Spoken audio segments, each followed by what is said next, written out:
All right, let's just get right into it. You're here because you are exhausted. You're so tired of trying to explain basic, simple logic to people who just, well, they refuse to get it.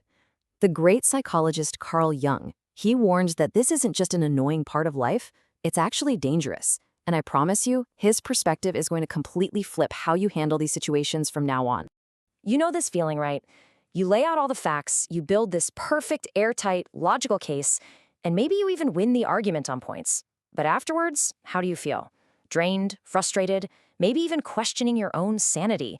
You won the little battle, sure, but you absolutely lost the war for your own peace of mind. So here's the absolute game changer. Jung reframed the whole problem. He said that what we call stupidity in these moments, it has nothing to do with IQ. It's a state of unconsciousness. The person you're talking to has been, well, possessed by what he called a complex. It's this emotionally charged ball of ideas and memories. They aren't thinking, they're being thought for. And that, right there, is why your logical arguments are completely doomed from the start. You think you're having a debate with a person, but you're not. You're actually fighting a ghost. Think about it like this. There's a well-known story about this brilliant university professor. He could give these incredible lectures on philosophy. I mean, a total genius. But the second you brought up his marriage, where he'd been cheated on years ago, it's like a light switch flipped. He became a completely different person, totally irrational. The complex took over. His ego, his rational self was just gone. You weren't talking to the professor anymore, you were talking to his wound. But the problem is so much deeper than just having an argument you can't win. What Jung found is that these encounters are actively physically harmful to you. He called it psychological contagion, and it's exactly what it sounds like. You cannot engage with a lower level of consciousness without being dragged down to it. It's like wrestling with a pig in the mud. You don't pull the pig out, you both just end up covered in muck. You're pulled into the shadows with them. Have you ever felt this happen? I mean, really think about it. It follows this exact pattern. You start off at stage 1, cool, calm, and collected. Then stage 2, they start twisting your words. By stage 3, you can feel that frustration bubbling up. And before you know it, you're at stage 4, you're reactive, you're emotional, and bam, stage 5, you've been infected. You're now just as irrational as they are. Now, this is such a critical warning. Your intelligence can actually be a trap. It gives you this false confidence, this belief that if you just phrased your next argument a little more perfectly, it'll finally break through. There's a story of a psychologist, a leading expert on narcissism, who would turn into a screaming mess minutes into a phone call with her narcissistic mother. Her expertise didn't shield her, it made her vulnerable, because it made her keep trying to fight a battle that was completely unwinnable. Okay, so fighting back is the wrong move. What on earth is the right one? Well, this is where Jung's genius really shines, because he flips the entire script. The focus is no longer on them, it's on you. This quote, this is the key to absolutely everything. That intense irritation you feel, that boiling frustration, it's not just a reaction to them. Jung says it's a giant flashing signpost pointing directly at a part of yourself that you need to look at. And this chart just lays it out perfectly. You think you're in a logical debate to correct someone else's flawed thinking. But what's really happening is that their specific brand of irrationality is triggering some unacknowledged, disowned part of your own mind, what Jung called the shadow. You're not actually fighting them. You're fighting a reflection of yourself in a mirror. Let me give you a quick example. There was a mathematician who was just driven insane by a colleague who made all his decisions based on intuition, on gut feeling. He spent hours and hours trying to correct him with data. But Jung's insight was this. The mathematician had spent his whole life killing his own intuition. He saw it as illogical, so he repressed it. His colleague was just a walking, talking mirror for that disowned part of himself, and he couldn't stand it.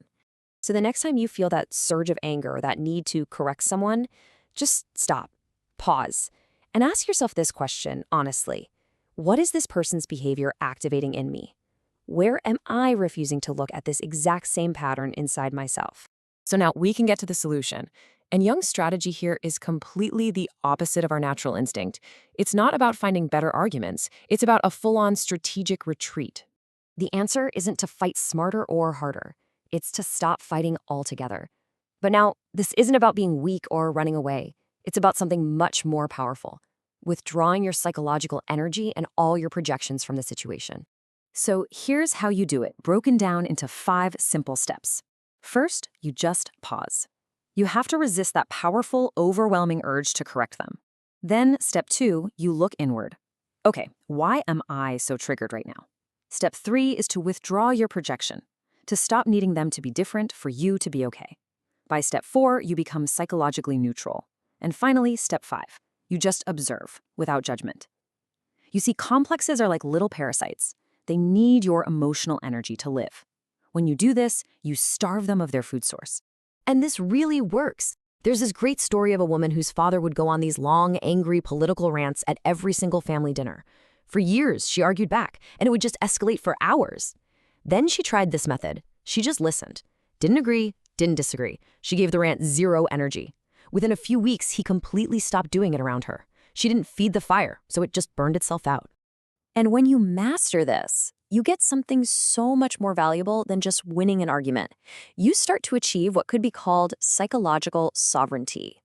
This, right here, is the ultimate reframe. You have to completely abandon the goal of changing them or waking them up. That was never the real point anyway. The real victory is maintaining your own consciousness, your own inner peace, right in the middle of their chaos. So you see, true intelligence isn't about winning debates or knowing the most facts. It's about self-mastery. It's about self-awareness, regulating your own emotions, being able to watch your own mind without getting swept away by it. And it's about doing that hard inner work of integrating the parts of yourself you'd much rather ignore. And this is the almost magical part. When you do this inner work, the outer world just transforms. Not because other people suddenly change, they probably won't, but because you have. The things that used to hook you, that used to trigger you, they completely lose their power. The outer battle just dissolves. And isn't that the real goal here? Those arguments were never really about them. They were always just a distraction, a detour from your own path. By pulling your energy out of their battles, you finally have the strength to fight the only one that ever really mattered, the journey to becoming who you truly are. It was never about their stupidity. It was always about your consciousness.